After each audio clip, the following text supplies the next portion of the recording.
Ce qui fait plaisir, c'est que quand nous on galère, Macron, lui, il passe du bon temps. Regardez-le là, il fait la visite de son palais à l'Elysée et il montre toutes les belles peintures qu'il a mises. Et regardez le canapé il est magnifique. C'est quand même fou ce qu'on peut faire avec l'argent des Français, non? Non mais c'est important que Macron il soit dans des bonnes conditions de travail, hein, parce que s'il avait pas un canapé comme ça, mon Dieu, comment est-ce qu'il pourrait faire pour faire ces trucs qu'il fait, genre parler à la télé ou serrer des poignées de main, c'est compliqué, tu vois. Allez, pour la Saint-Valentin, au programme Macron qui est dégoûté de la paix, des affaires de corruption et une petite météo des luttes.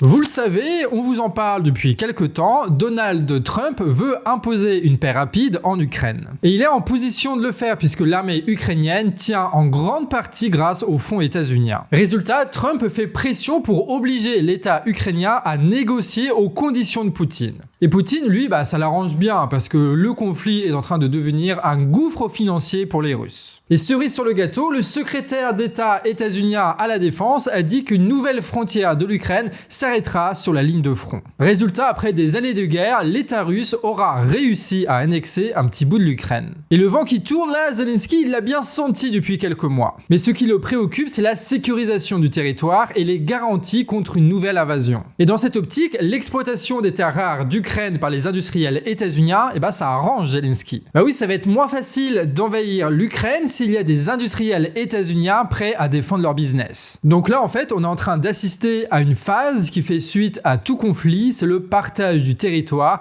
qui crée de nouveaux rapports de force. Et il y en a qui s'y retrouvent pas du tout, notamment Emmanuel Macron. Et oui, le président de l'État français, lui, il a un intérêt stratégique à ce que ce conflit dure. Il l'a même dit explicitement devant ses militaires il y a quelques semaines. L'enjeu aujourd'hui est de donner les moyens à l'Ukraine de durer et d'entrer dans toute future négociation en position de force. L'enjeu demain, quand les hostilités s'arrêteront, sera de donner à l'Ukraine des garanties contre tout retour de la guerre sur son territoire et des assurances pour notre propre sécurité.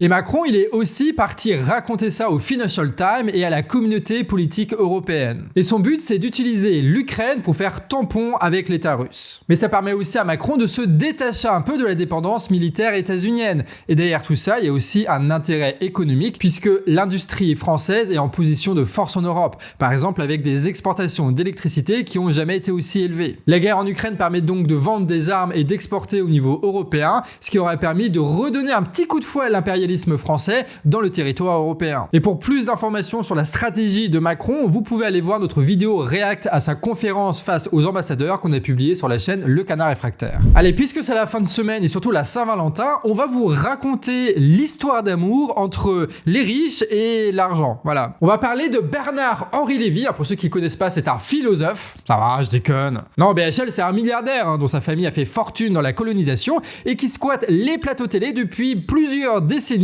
pour justifier toutes les guerres, que ce soit en Irak, en Libye ou en Ukraine. Et ce gars-là, il adore faire des films réalisés par lui-même, sur lui-même, avec comme personnage principal lui-même, comme acteur principal lui-même, pour justifier toutes les guerres qu'il a défendues lui-même à la télévision. Non mais ce gars-là, c'est un monstre d'ego, une tête à entarter, tu vois, mais qui est aussi, faut le savoir, le président du conseil de surveillance d'Arte. Et oui, la chaîne avec les super documentaires, c'est sous surveillance de ce type là. Voilà, ce qui explique d'ailleurs les nombreuses et trop nombreuses positions pro-états-uniennes qu'on retrouve dans le JT, les reportages ou les plateaux de cette chaîne. Et vous savez quoi? Le parquet de Paris ouvre une enquête pour prise illégale d'intérêt contre notre faux philosophe. Pourquoi? Parce que, étrangement, vraiment par hasard, le conseil de surveillance d'Arte a validé en cumulé 750 000 € de subventions pour financer les films de BHL. Non mais le gars s'est versé quasiment à lui-même 1 million d'euros de subventions pour ces films de merde que personne ne va voir, alors que le type, à la base, il est milliardaire quand même.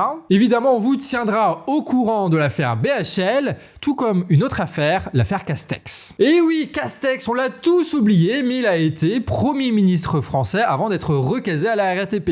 Et pas en tant que conducteur, c'est le chef de la RATP, évidemment. Eh bien, ce gars-là, il vient de passer 10 heures à la gendarmerie récemment, puisqu'il est soupçonné, ça va vous surprendre, de détournement de fonds publics. Je vous jure. Ah non, mais des élus qui profitent de leur pouvoir pour détourner de l'argent, ça c'est du jamais vu. Bon, les faits ils remontent en 2017 quand le gars il était président de la communauté de communes Conflans-Canigot et il aurait filé illégalement notre fric à une entreprise en difficulté, Célécom, spécialisée dans la radio. Et c'est Anticor qui a signalé cette procédure qui serait d'après eux illégale. Donc on vous tiendra au courant de l'évolution de l'affaire évidemment sur la chaîne Actu Réfractaire, n'hésite pas à t'abonner. Allez, on va terminer cette semaine avec une petite météo des luttes. On va vous parler de deux secteurs où les travailleurs et travailleuses se bougent. On commence par Lidl où de très nombreux magasins mais aussi des entrepôts de l'enseigne sont en lutte pour protester contre la dégradation des conditions de travail et aussi le travail le dimanche. Il y aurait au moins 200 grévistes répartis dans toute la Bretagne. Et ils ont réussi à ouvrir des négociations avec la direction, ce qui déjà en soi est une victoire puisqu'ils ont réussi à pousser assez fort pour faire bouger ce géant de la distribution allemand. Force à eux et à elles. Et on finit, on va vous parler de jeux vidéo et surtout de ceux qui fabriquent et produisent ces jeux vidéo. Puisque jeudi, une dizaine de rassemblements étaient organisés à travers la France à l'initiative du syndicat des travailleurs et travailleuses du jeu vidéo. L'objectif était de protester contre les licenciements massifs qui touchent le secteur, mais aussi contre ce qu'ils appellent le crunch, c'est-à-dire une charge de travail abusive qui pèse sur les salariés du secteur lorsqu'il faut terminer un jeu vidéo à temps. Et c'est une journée historique pour les travailleurs du secteur puisque c'est la première journée de grève nationale. Et ce vendredi signe aussi la dernière Actu Réfractaire de la semaine. Celle-ci, on l'a écrite avec Nico et c'est Pix qui s'est occupé du montage. Mais évidemment, on se revoit la semaine prochaine, donc pensez à vous abonner si c'est pas déjà fait, histoire qu'on puisse dépasser les 100 000 abonnés et qu'on ait derrière le trophée YouTube. Voilà, ce serait stylé. Pour le décor, pensez au décor un peu. Merci à tous de nous avoir suivis cette semaine, merci à ceux qui nous soutiennent financièrement sur Tipeee, et puis on se dit à lundi, des bisous. Des bisous.